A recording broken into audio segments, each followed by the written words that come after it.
I always thought that when my wedding day finally arrived, it would carry with it the sense of culmination, the reward for years of patience, love, and compromise. The day where everything I had endured and everything I had dreamed of would merge into one unforgettable memory. From the moment I woke up that morning, surrounded by the soft hum of relatives whispering through hallways, the faint smell of flowers drifting in from the garden where the decorations were being finalized, and the nervous flutter in my stomach that alternated between excitement and dread, I truly believed I was stepping into the chapter of my life I had been waiting for. My dress hung elegantly against the wardrobe, white satin catching the sunlight as though it was made of liquid light, and my reflection in the mirror looked back at me like a stranger wearing the face of someone who was both overjoyed and overwhelmed. Every detail of that day had been meticulously planned, down to the smallest petal on the table arrangements, and I told myself that it was all worth it, because soon, in just a matter of hours, I would walk down the aisle to marry the man who promised me a future. I remember the way my mother's hands trembled as she fastened the last button of my dress, how her eyes lingered on mine for longer than usual, as if she carried some unspoken doubt or premonition she didn't dare voice. Friends bustled around me, fixing strands of hair, applying final touches of makeup, gushing about how beautiful I looked and how happy I must be. They talked about honeymoons, about starting a family, about how this was my moment, but beneath all their cheerful chatter I felt a strange undercurrent I couldn't name at the time, a heaviness in the air that clung to my skin like a shadow I couldn't shake off. Even as I smiled and nodded, thanking them for their compliments, I couldn't silence the small voice inside me that whispered questions I didn't want to hear. The venue itself was breathtaking, a converted estate with high arches, chandeliers that dripped golden light, and gardens so manicured they looked like they had been painted by hand. Rows of chairs lined up perfectly, the smell of roses wafting with every breeze, and music playing softly in the background created the illusion of perfection. Guests arrived one by one, dressed in their finest clothes, their laughter filling the space with warmth. His family was there too, larger than life, loud and full of energy, people who always seemed to look at me as if I were a guest in my own story, never quite belonging to their circle. Still, I pushed the feeling aside because this was supposed to be about him and me, about a love that had survived the storms of doubt and the demands of life. I told myself to remember every moment, to breathe it all in, to lock it inside my memory so that years later I could look back and say, yes, this was the day everything began. I walked slowly toward the ceremony space, each step echoing in my mind like a drumbeat of destiny, my veil brushing against the ground, my bouquet trembling ever so slightly in my hands. I could see him waiting, tall and confident, in his tailored suit that seemed to fit him like a second skin. His smile was wide, though perhaps a little too wide, his eyes shifting more often than I liked, but I convinced myself it was nerves, the same nerves that kept my own heart racing. When I stood at the altar, gazing into his face, I believed that no matter the challenges we had faced, the arguments late at night, the doubts I sometimes sensed in his tone, the distance he occasionally let slip between us, this moment would erase it all. A wedding, I thought, was not just a ceremony, but a kind of rebirth, the chance to start again. And as I took his hands in mine, I told myself that we were finally stepping into a life together where everything else would fall away. Around us, guests smiled, cameras clicked, and whispers of admiration floated through the air, and for a brief moment, I allowed myself to believe that the fairy tale image was real. But underneath my excitement, there lingered something I couldn't name, a faint dissonance between the scene in front of me and the feeling in my chest. It wasn't cold feet, at least not in the way people usually describe it. It was more like standing on the edge of a cliff with the wind pushing against your back, unsure whether it will hold you steady or shove you into the abyss. I kept smiling, kept playing the part everyone expected of me, because what else could I do? You don't question your happiness when everyone is watching, when everyone believes you've already arrived at the ending of the story they wanted for you. Looking back, I think some part of me already knew that the day would not end as I had hoped, that the promises we had whispered to each other in private were only as strong as the paper they were written on. But in that moment, surrounded by music, flowers, and the hopeful gaze of dozens of people, I clung to the illusion. I told myself that love had to mean something, that loyalty couldn't just vanish in the face of temptation, and that the man standing across from me was still the one I had chosen. The irony, of course, was that while I was holding on to a dream, he was preparing to shatter it in the most brutal way possible. That morning, as I breathed in the scent of roses and tightened my grip on the bouquet, I thought the day was the beginning of forever. I didn't realize it was the beginning of an ending, one that would unfold in front of everyone we knew, one that would strip me of illusions, but also give me the chance to do something he never expected. For while he had his performance prepared, so did I, though mine would remain hidden until the moment I decided to strike. This day, which began in the glow of anticipation, would end in fire and revelation, and the smile he saw on my face at the altar would not be the smile of a woman in love, but the calm, silent smile of a woman about to rewrite her own story. The room had settled into that sacred hush that comes only once in a lifetime, the kind of silence where you can almost hear the collective heartbeat of every guest, the intake of breaths waiting for vows, the weight of expectation so thick it feels like it presses against your skin. I remember standing there, bouquet trembling slightly in my hands, my gaze fixed on his face as I told myself that this was the threshold, the final moment before we crossed into a future together. I thought he was about to take my hands, look me in the eyes, and speak words that would carry us into a marriage I had spent years dreaming of. Instead, he pulled his hands away, stepped forward, and in a voice that cut through the air like broken glass, he said the words that unraveled everything. She was just a mistake. At first, it didn't register. The sentence floated in the air like smoke, disjointed, impossible to interpret in the context of a wedding ceremony. My eyes darted to the faces in the crowd, searching for reassurance that I had misheard, that nerves had tangled his tongue, that somehow this was part of an ill-conceived joke. But then his mother laughed, sharp and triumphant, and his brother smirked, leaning back in his chair as though he had been waiting for this performance. The truth slammed into me like a physical blow. He wasn't here to pledge his love. He was here to discard me in front of everyone. I stood frozen, my pulse pounding in my ears. As he continued, his voice steady, rehearsed, dripping with cruelty, masked as honesty. This marriage isn't happening. I realized I can't go through with it. She was nothing more than a phase, a mistake I should have corrected long ago. Gasps erupted from the guests, some muffled by hands covering mouths, others sharp with outrage. But just as many came with awkward chuckles, uncertain whether to laugh with him or to pity me. His family, however, had no hesitation. They clapped lightly.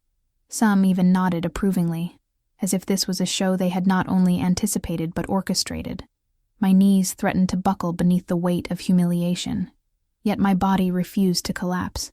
Instead, I felt myself harden, a strange calmness washing over me, as though my mind had retreated to some higher ground where emotions could not reach.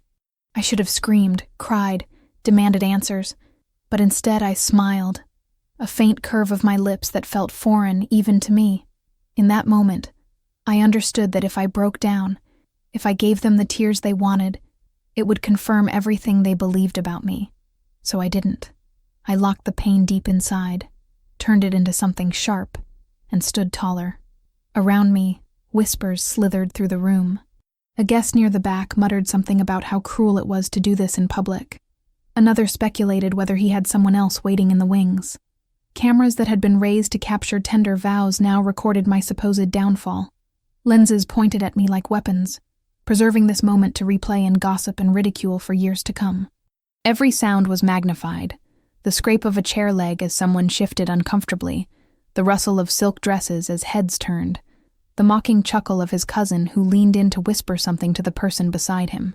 He seemed to bask in it, standing with a kind of arrogant ease, his chin lifted as if he had just freed himself from a trap. I watched the man I thought I loved transform before my eyes into a stranger, someone who could strip me bare of dignity with a smile. My heart screamed at me to shatter, but my mind whispered something else, something stronger. This was not the end. This was the opening act of a play he didn't realize I had already rewritten. I remember the exact moment his gaze met mine, expecting devastation, expecting collapse. But what he saw instead was composure, the kind of stillness that unnerves even the boldest. I let him believe he had won the scene, that his cruelty had defined the narrative. But inside me, plans began to rearrange themselves, pieces of a puzzle snapping into place. I had suspected things, noticed shadows in his behavior, inconsistencies he had brushed away with charm. I hadn't wanted to believe them, but I had quietly prepared, collected what I needed, tucked it away just in case. Now, standing under the gaze of 100 witnesses, I realized this was not the destruction of my story. It was my cue. The officiant shifted uncomfortably, unsure whether to step in, his eyes darting between us as though he could salvage the ceremony. My bridesmaids stared wide-eyed, torn between rushing to my side and staying still to avoid sharing my spotlight of shame.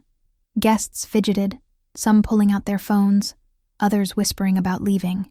Yet I remained steady, my hand tightening around the stem of the glass I still held from the toast earlier, the chill of it grounding me.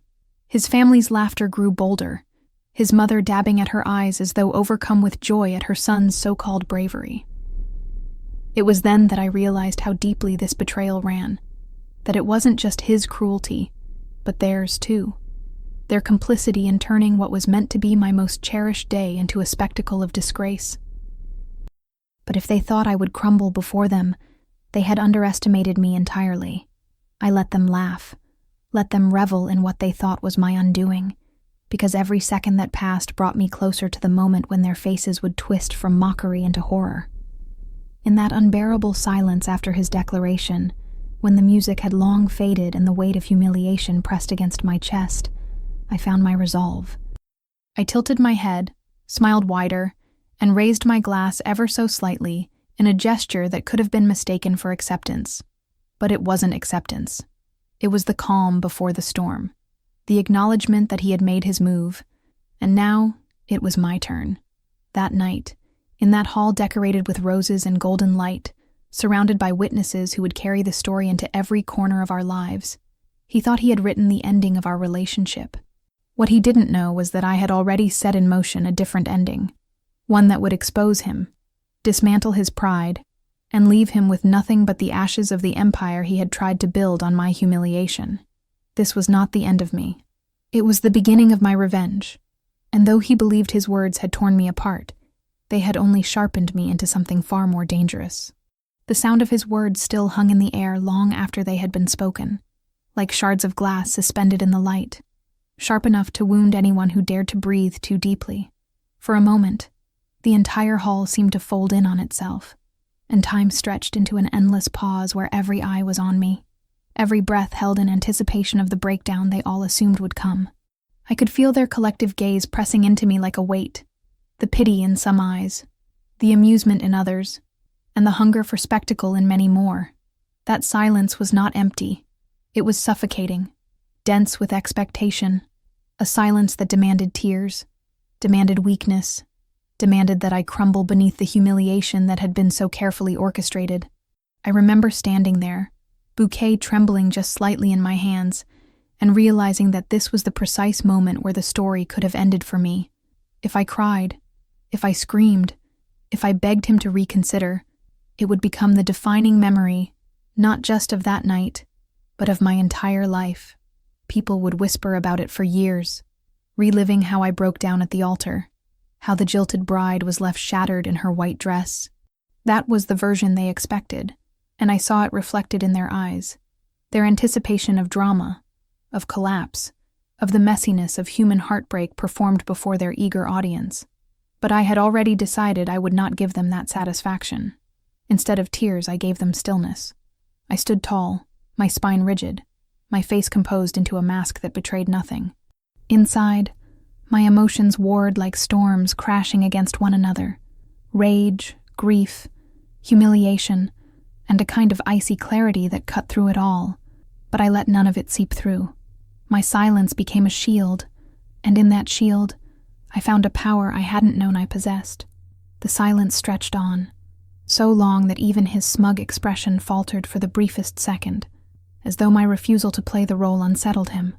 I knew then that this was my weapon, not to collapse, but to stand unbroken, to let them feel the dissonance of their expectations colliding with the reality before them.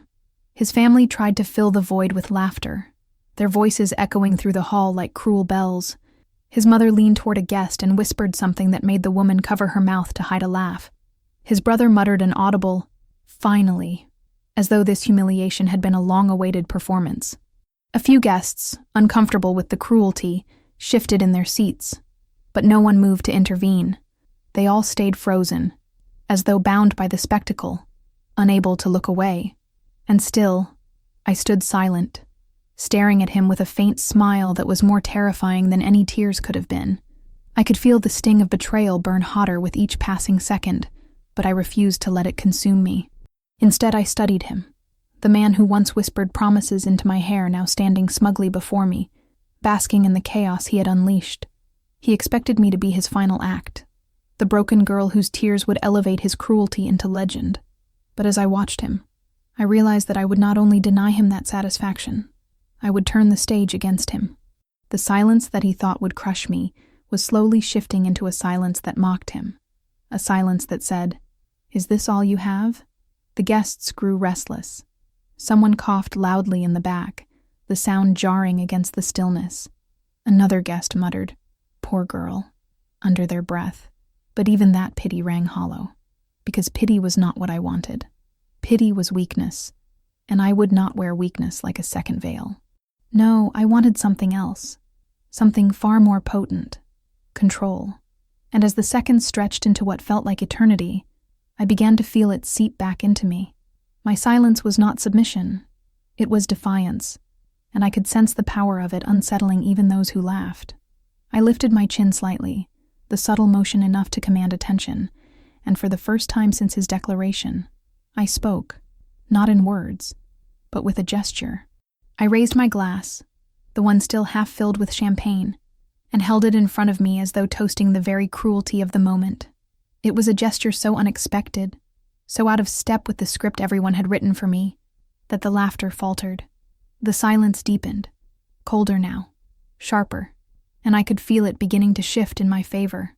What had once been a silence of humiliation was becoming a silence of unease, of uncertainty, of questions none of them dared to voice. He tried to recover, stepping closer, his voice louder now, more forceful, repeating his words as if volume could mask insecurity. "I said she was a mistake," he declared, his tone tinged with irritation that I hadn't reacted. "This wedding is over." But his repetition lacked the impact of the first strike. The audience had already seen that I hadn't broken, and with each passing second of my composure, his performance lost some of its shine. What was meant to be a clean execution of my dignity was becoming a clumsy spectacle that revealed more about his cruelty than my supposed weakness. I could feel eyes shifting, some guests beginning to look at him with discomfort instead of admiration, others glancing at me with a dawning respect they hadn't expected to feel. It wasn't sympathy. It was something stronger, the recognition of a woman refusing to collapse under fire. And as I stood in that silence, I realized something monumental. I didn't need to speak. Not yet. My silence was enough. It was the pause before the storm, the inhale before the strike. And I knew that when I finally did act, when I finally unleashed what I had prepared, it would hit with a force none of them could have imagined. The frozen silence, once a prison, had become my ally. While everyone expected me to cry, I was busy turning their stage into mine, their ridicule into my preparation, their mockery into the first tremors of their downfall. He thought he had taken everything from me with a single sentence, but he had given me the very stage upon which I would destroy him. And in that long, breathless pause, as eyes darted between us, waiting for me to fall apart, I realized they would wait forever, because I would never give them that scene. What they would witness instead was the quiet beginning of a revenge so precise, so devastating, that the memory of my silence would haunt him long after the night was over.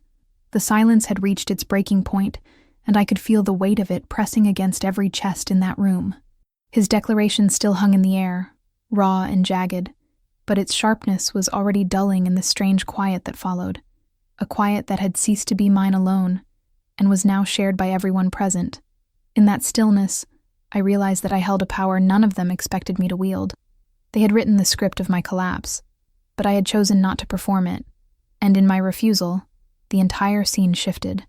My hand, steady now, lifted the glass of champagne I still held, its surface catching the glow of the chandeliers, as though I had captured a small sun between my fingers. All eyes followed the motion, not because they wanted to, but because I gave them no other choice.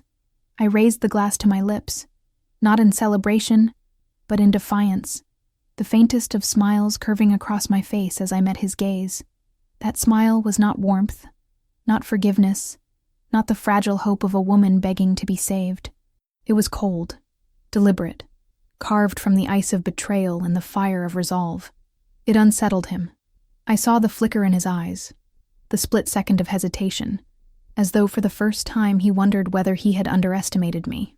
I let the champagne touch my lips, slow and unhurried, savoring the burn of the bubbles as if I were drinking not wine, but the bitterness of his betrayal, swallowing it whole, and turning it into something that belonged to me. The guests shifted uneasily.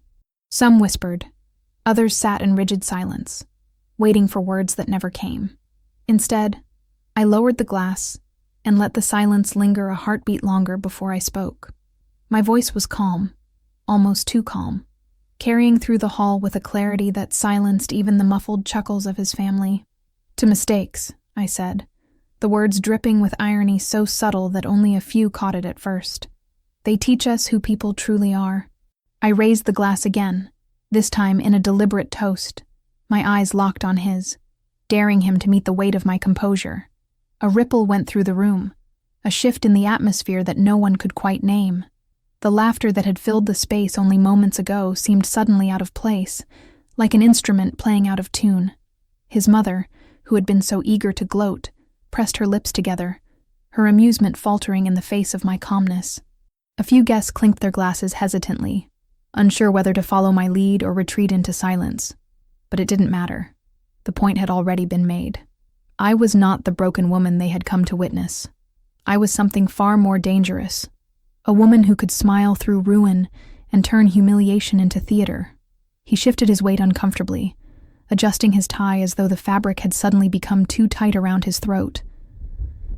He had expected tears, perhaps even rage, but not this, never this. My composure was a mirror, reflecting back at him not the image of triumph he wanted, but the cracks in his own performance. In my silence, in my smile, in that simple toast, I had taken control of the room without lifting my voice. The audience that had once leaned toward him now leaned toward me, their curiosity piqued, their loyalties wavering. I let the glass rest against my lips once more, before setting it gently on the table beside me, the sound of it meeting the wood a quiet punctuation mark to a sentence only I understood. That sound, so small, seemed louder than his declaration had been, because it marked the shift in the narrative. They had all been waiting for me to crumble, but instead, I had planted doubt, unease, the sense that something larger was brewing beneath the surface. The smile on my face told them all they had been wrong to expect weakness, and in that realization, the power that he thought he had claimed slipped through his fingers and into mine. His voice, when he spoke again, carried a new edge, sharper but thinner, as though he were trying to reclaim authority that had already deserted him. "You don't understand," he said, looking around as though appealing to the crowd. "This isn't about her. It's about me making the right choice." But the words fell flat, bouncing off the walls with none of the conviction they once carried. The audience was no longer with him. Their silence betrayed their discomfort. Their glances told me they were beginning to see the cracks. I didn't need to argue. I didn't need to defend myself. The less I spoke, the more his words revealed their own hollowness. I smiled again, softer this time but no less cold, and the chill of it seeped into the room like fog rolling across a field. It was the kind of smile that said I knew more than I was letting on, the kind of smile that promised retribution without ever naming it. He looked at me then with something new in his eyes, unease, perhaps even fear, as though the ground beneath him had begun to shift, and he couldn't find his balance.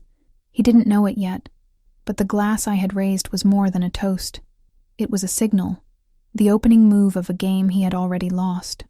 As I stood there, my heart steady, my mind sharp, I thought of everything I had prepared in secret, the steps I had taken long before this day arrived, the pieces I had lined up, knowing that if the time ever came, I would need only to push them into motion. He thought his announcement was the climax, the moment of ultimate humiliation. What he didn't realize was that it was only the prologue to a downfall I had been quietly scripting in the shadows.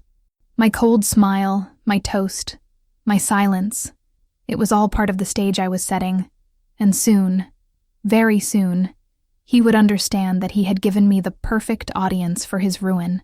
The hall, with its flowers and golden lights, had been meant to celebrate our union, but now it had transformed into something else entirely. It was no longer a place of vows, but a theater, and every person present was no longer a guest, but a witness. I had taken the script he tried to hand me and rewritten it with my own hand, line by line, gesture by gesture, and as I looked at him across the distance between us, the smile still frozen on my lips, I knew he could sense it too, that this night would not end the way he had planned. The toast was not an ending. It was the beginning of the unraveling, the spark that would ignite the fire. When I lowered the glass and let that smile linger on my lips, the atmosphere in the room had already shifted from cruel amusement to something heavier, a kind of collective unease that no one wanted to admit aloud. They had been expecting a performance of tragedy, expecting the bride in white to crumble into sobs while the groom paraded his freedom like a trophy. Instead, what they were witnessing was silence sharpened into a blade, a smile that did not fit the script, and a gesture of defiance that unsettled them more than any outburst could have. It was in that silence, in that carefully constructed pause, that I made my move. I reached for the phone I had kept hidden in my small satin clutch, the same clutch I had carried through every photograph earlier that day, and with the same composure that had carried me through his cruel words, I pressed the single number I had memorized days before. The action was simple, almost invisible to those watching from afar, but it was deliberate, measured, the quiet opening of a door that no one else in that room even realized existed. The line clicked immediately, as though the person on the other end had been waiting for this very moment. I didn't need to say much, just a single phrase, whispered with a calmness that masked the storm inside me. It's time. 2 words, no more. But they carried with them the weight of weeks of preparation, of suspicions that had solidified into certainty, of evidence collected carefully and stored away until the exact moment it would strike hardest. As I slipped the phone back into the clutch, no one had yet grasped what I had done. To them, it must have looked like an idle gesture, perhaps even a desperate attempt to escape the humiliation by calling someone to come rescue me. They couldn't have known that it was not rescue I had summoned, but revelation. What he and his family did not understand, what they could not yet fathom, was that I had never walked into that hall blind. I had known. Not all of it, not the precise cruelty of his announcement, but enough. I had seen the cracks in his facade, the inconsistencies in his stories, the unexplained absences, the whispers caught in the corners of conversations. I had pieced together the betrayal long before he decided to parade it in front of me, and instead of confronting him in private, instead of begging or pleading or even threatening, I had chosen to let him set the stage. Tonight, in front of all these witnesses, he had given me the perfect theater for the truth. He smirked as I tucked the phone away, mistaking my action for weakness. Calling someone to save you? He sneered, his voice carrying through the hall, feeding on the attention. You still don't understand, do you? There's nothing left to save. His family laughed again, eager to echo his cruelty, but I didn't respond. I didn't need to. The call had already been made, and all that was required now was patience. The minutes that followed stretched like an eternity. The music had long since stopped, the officiant shifting uncomfortably in the silence, the guests trapped in the tension of not knowing whether to stay or leave. I stood there, calm, unmoving, letting him fill the space with his arrogance. He tried again, speaking louder this time, turning his back to me as if to rally the crowd to his side. She was never the one, he declared, gesturing toward me as though I were a prop, not a person. I was doing us both a favor by ending this now. Better humiliation tonight than a lifetime of regret, right? But the words no longer landed as he intended. The silence that followed was not supportive, not approving. It was skeptical, uneasy. colored by the memory of my smile and the calmness with which I had raised my glass. And then, like the faintest tremor before an earthquake, the first sign arrived. One of his cousin's phones buzzed audibly on the table, the vibration rattling against the wood. The cousin glanced down, his smirk faltering as his eyes scanned the screen. He looked up at my fiancé, then back at the phone, confusion knitting his brow. Another phone buzzed, then another, until the sound became a chorus of vibrations and alert tones, rippling through the room like a wave no one could stop. Guests pulled out their devices, faces illuminated by the cold glow of screens, expressions shifting from curiosity to shock, from amusement to disbelief. He frowned, clearly unsettled by the sudden shift, and pulled out his own phone. I watched his expression change in real time, watched the arrogance drain from his face as he scrolled through the messages, through the images, through the evidence that had just been released into the world. Every deceit, every secret meeting, every late-night message to the woman he thought he could hide from me. It was all there, undeniable and unfiltered, sent directly to the very people whose approval he craved most. Gasps filled the hall, sharp intakes of breath that punctuated the silence like thunderclaps. His mother's hand flew to her mouth, not in amusement this time, but in horror, her eyes darting between her son and the screen in her hand. His father muttered something under his breath, shaking his head, while whispers erupted across the tables, whispers that grew louder and harsher with every passing second. The tide had turned, and he knew it. I remained still, the faint smile never leaving my face, my eyes locked on his as he looked up from his phone with panic beginning to flicker in his gaze. He had wanted to humiliate me in front of everyone, but now it was his lies unraveling before the same audience. The call had been the signal, and the truth had been unleashed like floodwaters, impossible to contain, drowning him in front of the very people who once cheered his cruelty. He stumbled over his words, trying to explain, trying to regain control. It's not what it looks like, he stammered, but no one believed him. His voice, once so confident, now cracked under the weight of evidence he couldn't deny. His family, who had laughed so freely at my expense, now avoided his gaze, unwilling to be dragged down with him. The room that had once echoed with their mockery now buzzed with disbelief and betrayal, and at the center of it all, I stood silent, calm, watching as the trap I had set sprung shut around him. The call had been brief, almost unremarkable to the naked eye, but its impact was devastating. In 2 words, I had shifted the power from his hands to mine, turned the script inside out, and transformed the wedding he had meant to destroy me into the theater of his own downfall. And as he looked at me across the hall, his face pale, his eyes wide, I let the smile deepen just slightly, enough for him to know without question that this was not luck, not coincidence, but design. This was my move, my choice, my revenge beginning to unfold. It began subtly, almost imperceptibly, the way a crack in glass first appears as no more than a hairline mark before spreading into a web of fractures that can no longer be ignored. He had stood there, confident and smug, expecting the weight of his words to bury me, expecting my collapse to serve as the spectacle that validated his cruelty. But then came the buzzing of phones, the glow of screens lighting up faces in the crowd, and with it, a shift so profound that even he could not disguise his unease. I saw the exact moment it struck him, the moment arrogance faltered, and something colder, sharper, slipped into his expression. He realized that whatever control he thought he had, it was slipping from his grasp, and the silence that once belonged to him was no longer his ally, but his enemy.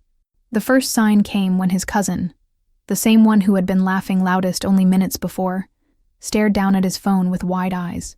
The smirk vanished, replaced by a look of disbelief, then a nervous glance at me, then back at him. Others followed, one by one, their laughter silenced, their posture stiffening as if they were being confronted with something they wished they hadn't seen. At first, he didn't notice, too busy trying to bask in what he thought was his moment of triumph. He spread his arms, as if inviting applause for his so-called bravery in ending what he had called a mistake. But the applause never came.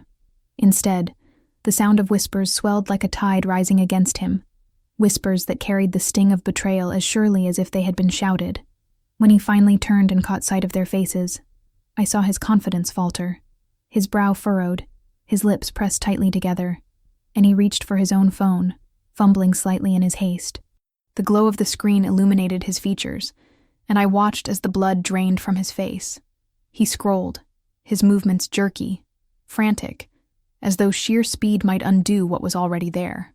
I knew what he was seeing. Messages, photographs, call logs, each piece of evidence meticulously collected and timed to arrive in this very moment. The private world he had built in shadows was now laid bare under the cold light of truth, delivered straight into the hands of those whose judgment he feared most. The room grew restless. Guests leaned toward one another, murmuring in voices they tried to keep low, but which carried easily in the tense silence. Some gasped openly, covering their mouths as though they could not believe the man who had just stood there denouncing me was now exposed for the fraud he was. Others looked at me, their eyes wide with a mixture of pity and awe, struggling to reconcile the woman they had expected to see, broken with the one who stood tall, unflinching, her silence speaking louder than any outburst could have. I felt their gazes, but I didn't need their sympathy. I had not done this for them. I had done it for me, and for him, so that he would know that his cruelty was not the final word. His voice cracked when he finally spoke again, and though he tried to recover, the tremor betrayed him. This isn't real," he stammered, lifting the phone as if to show the crowd. "It's fabricated, some trick." But the words fell flat, empty, powerless against the evidence that spoke for itself. Screens were held up across the hall, faces illuminated by the undeniable. Every lie, every secret, every moment he thought he had hidden from me was there, and the murmurs grew louder, harsher, no longer whispers but open condemnation. His father shook his head, muttering under his breath, while his mother, who had laughed so cruelly before, now sat rigid and pale, her hand clutching at the pearls around her neck. I did not move. I did not need to. My power was in stillness, in watching him unravel while I remained composed.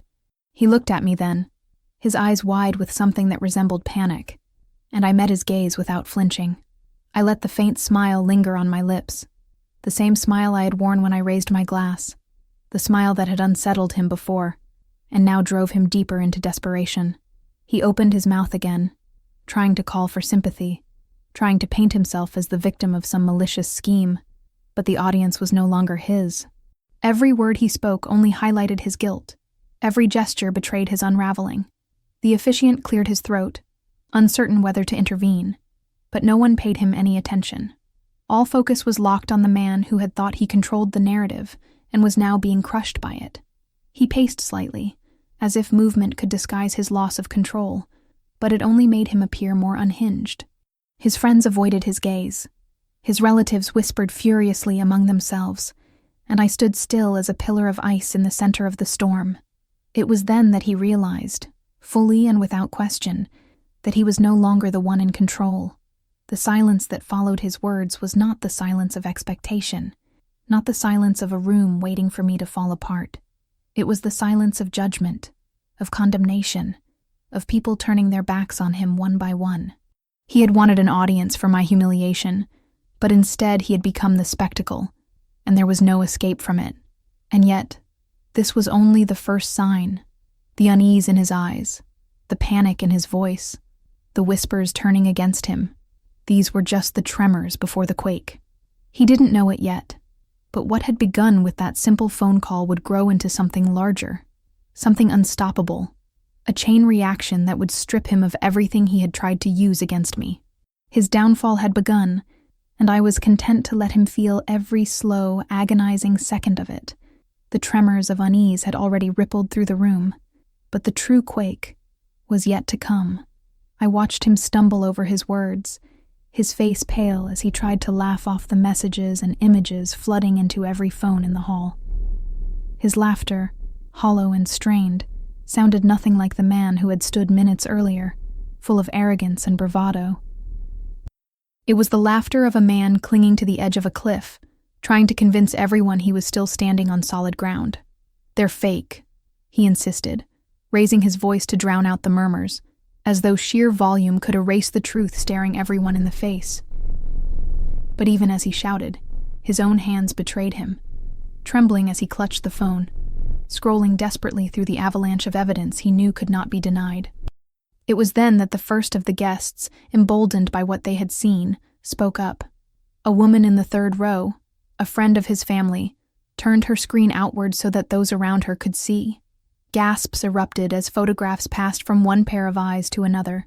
Him at a restaurant, his hand resting far too intimately on a woman's arm, his face caught in candid laughter that did not belong to a man in love with his fiancé.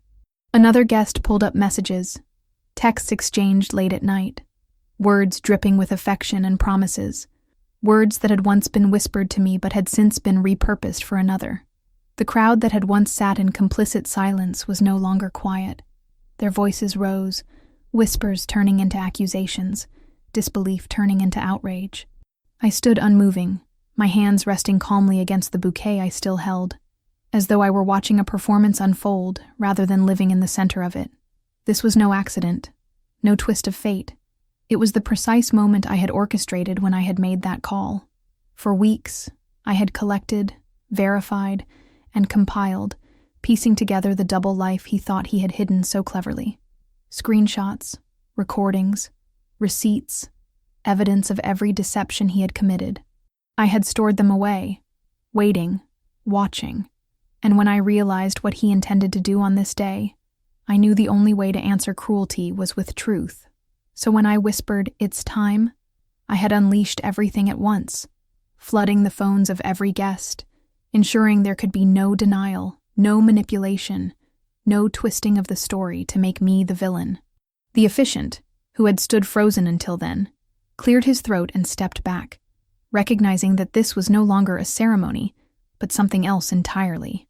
The air was thick, buzzing with tension, as people held their phones like torches, illuminating every corner of his betrayal. His family, once so loud in their laughter, now sat in stunned silence, their faces drained of color.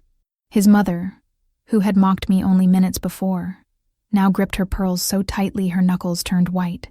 His father muttered harshly under his breath, shaking his head with a mixture of shame and fury. The same people who had cheered his cruelty now recoiled from him, unwilling to be tainted by the collapse of his mask. He turned toward me then, desperation in his eyes, and for the first time all evening, I saw fear. Not the kind of fear that comes from being caught in a lie, but the deeper fear of realizing that the game is over and that he has lost.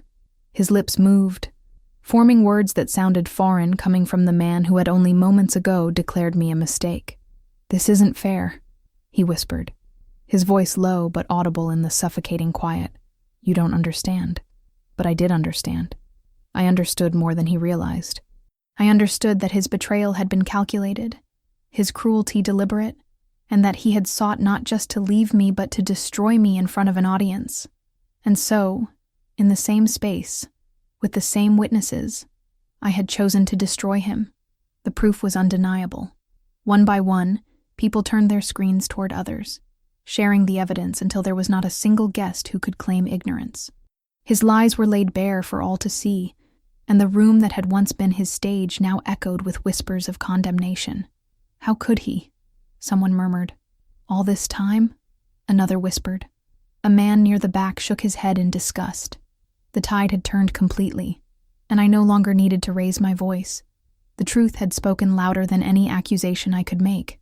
I let the silence stretch, savoring it, and then, for the first time since the entire ordeal began, I spoke again.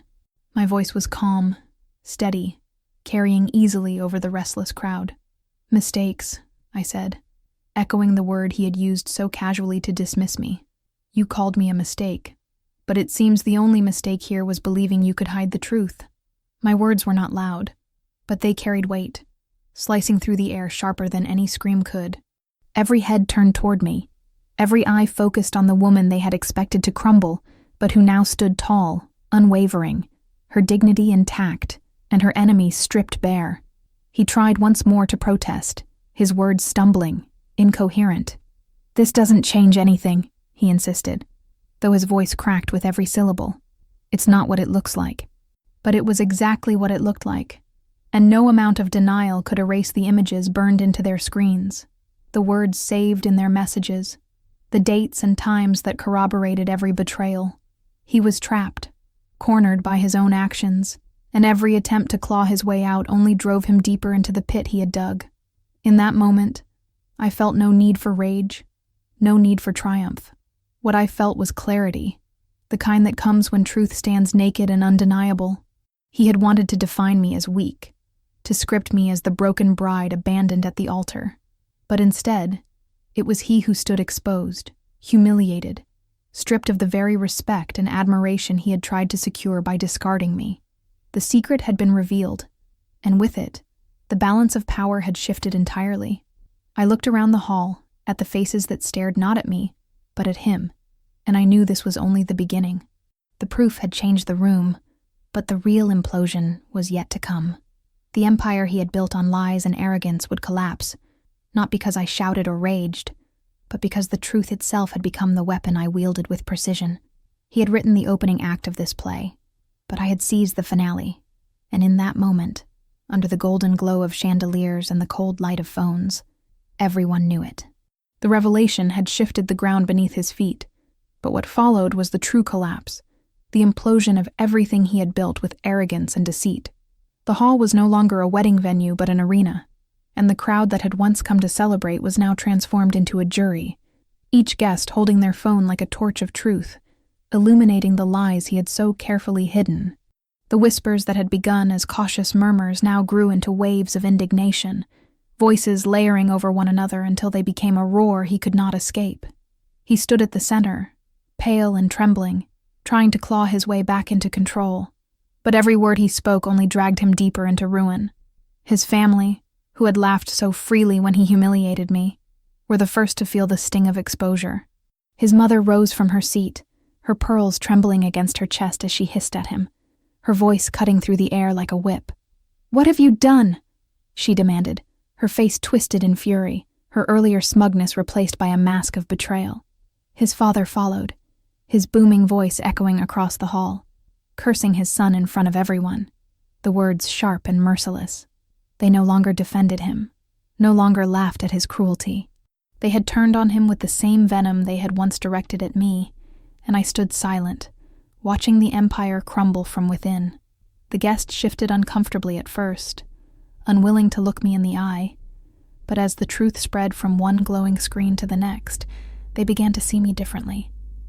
I was no longer the fragile bride abandoned at the altar. I was the woman who stood tall while he unraveled, the one who needed no defense because the truth defended me. Their pity turned into respect, their discomfort into admiration, though I neither asked for it nor needed it. What mattered was the spectacle before me. Him, unraveling, his family fracturing, the stage of humiliation he had built for me now swallowing him whole. He tried to shout over the noise, his words tumbling out in frantic bursts. "It's not true. It's fake. It's all lies." His voice cracked with each denial, and the more he insisted, the more desperate he appeared. He waved his phone wildly, showing it to anyone who would look, but no one did. Their eyes had already seen enough, their judgment already cast. He turned to his family, but they recoiled, unwilling to be seen standing beside him. His mother's eyes burned with shame. His father's face was hard with disappointment, and even his siblings refused to meet his gaze. The collapse was not just his, but theirs too. A family that had prided itself on superiority now brought low in front of everyone they had sought to impress. The sound of chairs scraping against the floor punctuated the chaos as some guests began to leave, unwilling to stay in the presence of such disgrace. Others remained, drawn by the magnetic pull of downfall, eager to witness every detail of the implosion. The air was thick with judgment, every whisper a blade, every glance a condemnation. And through it all, I remained silent, my calmness a stark contrast to his unraveling. I did not need to raise my voice. His collapse spoke louder than anything I could have said. At one point, he turned to me, his face twisted in a mixture of rage and desperation. "You did this," he spat, his voice trembling. "You planned this." His words, meant as an accusation, were in fact a confession. He had realized too late that none of this was coincidence. My silence, my smile, the phone call, it had all been deliberate, precise, designed to turn the cruelty he had inflicted on me back onto him. The guests, hearing his outburst, looked at me with a new understanding. They knew now that I had not been caught unaware. I had walked into this night prepared, and he had walked into a trap of his own making. His family began to argue among themselves, their voices rising above the din. His mother blamed his father, accusing him of raising a son with no honor. His father blamed his mother, sneering at her indulgence and pride. His siblings shouted over one another, dredging up old grievances, each word another crack in the fragile facade they had presented to the world. The collapse spread like wildfire, consuming not just him but all of them, and the crowd watched in fascination as the family that had once mocked me tore itself apart. The efficient, powerless to restore order, stepped aside entirely, his face a mask of discomfort, as he realized the ceremony he had been meant to lead had transformed into a public reckoning. The flowers, the golden light, the music, none of it mattered anymore. The hall was no longer dressed for celebration, but for judgment, and the judgment had already been cast. He was guilty, his family complicit, and the collapse was irreversible. I let the silence return, not by force, but by presence. My stillness became the anchor in the storm, the point around which everything else fell apart. One by one, the voices died down, leaving only him, standing alone, his chest heaving, his eyes wild as he searched the room for someone, anyone, to stand beside him. No one did. He was alone, stripped bare of allies, abandoned by the same people who had once cheered his cruelty. The humiliation he had planned for me had consumed him entirely, and I had not needed to lift a finger beyond that single call. In that moment, as he stood broken in the center of the hall, I felt no need for triumph. There was nothing more powerful than watching him collapse under the weight of his own lies, nothing more final than the silence that followed. He had lost everything: his dignity, his family's respect, the crowd's admiration, and all of it had been done in public, under the same chandeliers and golden lights he had chosen to make my grave. Instead, they became the stage of his undoing, and I stood untouched, the only figure left unbroken. But this was not the end. His collapse was only the beginning. What he had lost in respect and reputation was nothing compared to what was still to come. The night was not yet over, and neither was my revenge. The audience had seen the truth. The family had crumbled, and he had been left alone. But the final act, the strike that would ensure his ruin, was complete, still waited in the shadows, ready to emerge when I chose. The collapse of his dignity had already been laid bare in front of every guest. But humiliation, though sharp, is fleeting.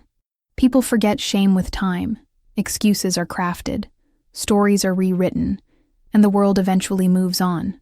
I knew that if my revenge ended there, he would someday spin the narrative into something less damning, paint himself as the victim of a vindictive ex, perhaps even find sympathy in those who had once judged him. No, humiliation alone was not enough. The wound had to cut deeper. The betrayal he had inflicted on me could not be answered merely with the sting of shame. It demanded something permanent, something that would strip him of not only pride, but of everything tangible he valued: his money, his status, his very sense of security. And I had been waiting for this moment, the moment when words turned to consequence, when lies became losses. The guests had quieted into a tense murmur, the air heavy with judgment, when I finally stepped forward. My heels clicked against the polished floor, the only sound that carried in the silence, and the crowd parted ever so slightly, as if to make room for what they knew instinctively was about to happen. I did not look at them.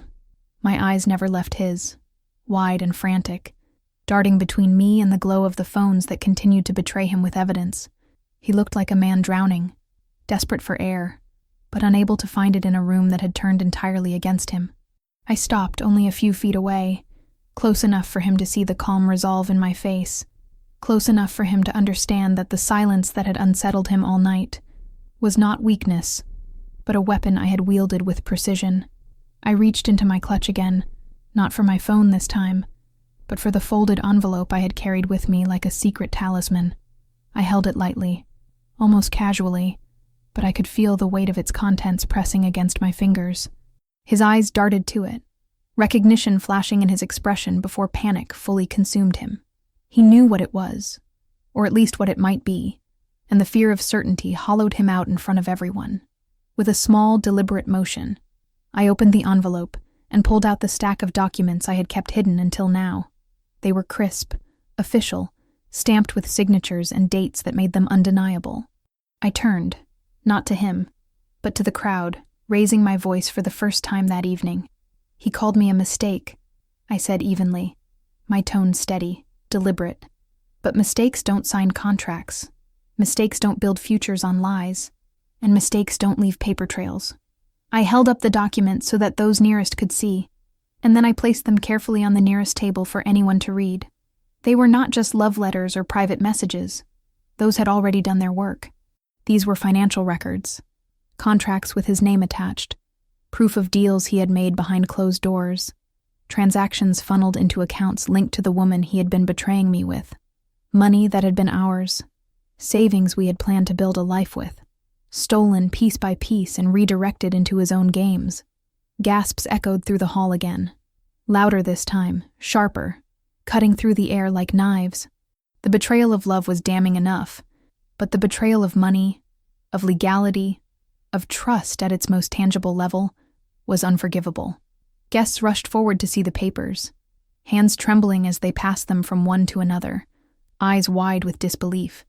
Even those who had once been loyal to him could no longer defend what was written in black and white, stamped and signed by authorities that could not be denied. His family's collapse deepened, their arguments dissolving into silence as the reality of financial ruin settled over them. Their son, their pride, had not only betrayed me, but had dragged their entire reputation into the mud with him. He lunged forward, trying to snatch the documents from the table, but I stepped back smoothly, letting the guests hold on to them. Once out of his hands, they were no longer his to hide. The room itself became the keeper of his downfall, and no amount of denial could erase what dozens of eyes now confirmed. His voice broke into a shout, desperate, ragged. "This is private. You can't. This isn't yours to show." But his words were drowned out by the murmur of outrage that grew louder with each passing second. The officiant, who had remained silent until now, shook his head and muttered, "This wedding is over." But he was wrong. The wedding had ended the moment my fiancé declared it himself. What followed now was not the end of a wedding. It was the trial of a man who thought he could wound me without consequence. I stood still, letting him rage, watching the veins rise in his neck, the sweat bead across his forehead. His desperation only made him smaller, a caricature of the man who had once tried to humiliate me with confidence. He was shouting into a void that no longer listened, clawing for control that no longer existed. The final blow had landed. He knew it. The guests knew it. His family knew it. Betrayal had become real loss, not just of dignity, not just of reputation, but of the very foundations upon which he had built his arrogance. His accounts would be investigated, his deals scrutinized, his name dragged through every corner of the social circles he had once ruled. And yet, even as the chaos swirled around us, I remained calm. My silence, my composure, my deliberate actions had carried me to this moment, and I knew that there was nothing left for me to prove. He had wanted me broken, ruined in front of an audience, but it was he who stood ruined now, stripped of everything that had once made him powerful. My revenge was not loud, not wild, but precise, calculated, delivered with the same patience with which I had endured his betrayal. The documents on the table were more than proof. They were the chains that bound him to his own destruction, chains he could never break. The final blow was not just the revelation of his betrayal, but the permanence of his loss. He could rebuild dignity, perhaps, in time, but money, trust, legality, these were not things easily regained. He had gambled everything on the assumption that I would remain silent, and in doing so, he had lost it all. The room, once filled with laughter at my expense, was now filled with the echoes of his downfall, and I knew that when the night ended, he would walk away with nothing while I walked away free. When the last echoes of his voice faded into the suffocating air of the hall, and the weight of his collapse settled upon everyone present, I finally allowed myself to breathe. It was not the shallow gasp of someone who had been holding back tears, nor the desperate inhale of a woman who had narrowly escaped ruin. It was a steady, measured breath, the kind that comes when you step out of a storm and realize that you are still standing, untouched, while everything else lies broken around you. The chandeliers still cast their golden light across the room, but it no longer glowed with celebration. The flowers still filled the air with their fragrance, though the sweetness now seemed bitter. The music had long since stopped, and the silence that replaced it was not awkward, but reverent, as if the crowd had witnessed not a wedding, but a reckoning. He slumped in the center of it all, his suit disheveled, his face pale, his voice hoarse from shouting into the void.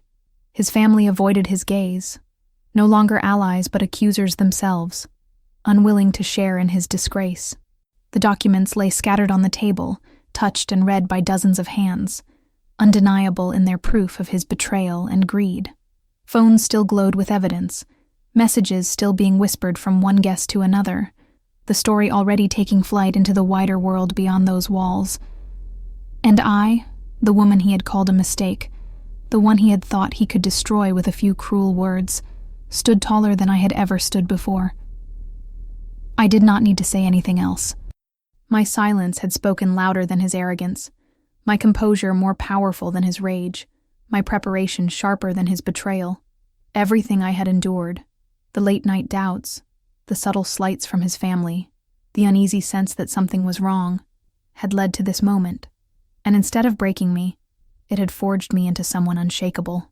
I realized, as I stood among the ruins of his empire of lies, that I was no longer the woman who had walked into that hall in a white dress, full of hope for a life with him. That woman had died the moment he declared me a mistake. The woman who remained was reborn from the ashes of his cruelty, stronger, colder, sharper, but also freer. The guests began to leave, some casting sympathetic glances in my direction, others avoiding my eyes out of guilt for the laughter they had shared earlier at my expense. It didn't matter. I did not need their pity or their apologies. I had not fought this battle for them, but for myself. My revenge had never been about making them see me differently. It had been about making him see the truth of who I was, and ensuring that he would never forget it. His humiliation would follow him like a shadow for the rest of his life, not because I shouted, not because I begged, but because I refused to play the role he had written for me. When I finally stepped out of the hall, the night air wrapped around me like a balm. The stars glittered above, indifferent to the chaos I had left behind, but in their cold light, I felt something I hadn't felt in months: peace. My dress was still pristine, my hair still perfectly arranged, my bouquet still in my hands, but none of those details mattered anymore.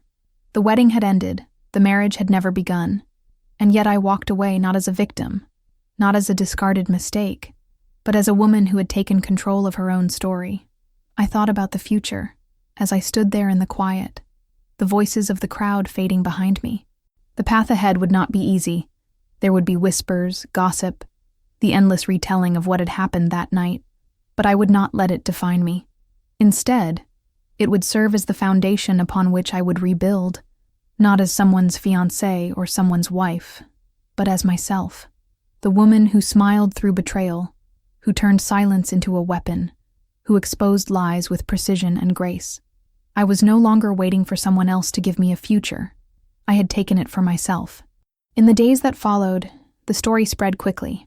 People spoke of the bride who had not cried, the woman who had stood tall as her fiancé tried to humiliate her, the one who had turned the entire spectacle into his undoing. Some exaggerated, some twisted details, but the essence remained the same. He had tried to destroy me, and I had destroyed him instead. His business partners pulled away, unwilling to be associated with scandal. His family retreated from the public eye, consumed by their own shame, and he, once so arrogant and untouchable, was left isolated, his name whispered not with respect but with contempt. As for me, I moved forward, slowly at first, cautiously, as one does after surviving a storm, but with growing confidence as each day passed. I pursued the dreams I had once put aside for him, reconnected with the parts of myself I had neglected in the name of love. I no longer measured my worth by the promises of a man or the approval of his family. My worth was mine alone, forged in fire and proven in silence. The betrayal had been cruel, yes, but it had given me something I had never expected: freedom. When I looked back on that night, I did not see it as the end of my story. It was the beginning. The night my fiancé stood before everyone and called me a mistake was the night I discovered the strength to prove that I was anything but. My revenge had been precise, devastating, but it was never just about destroying him. It was about reclaiming myself, about stepping into a life where I no longer waited for someone else to define my happiness. And as I walked into that future, I carried with me not the bitterness of betrayal, but the quiet, steady power of a woman who had risen stronger than ever.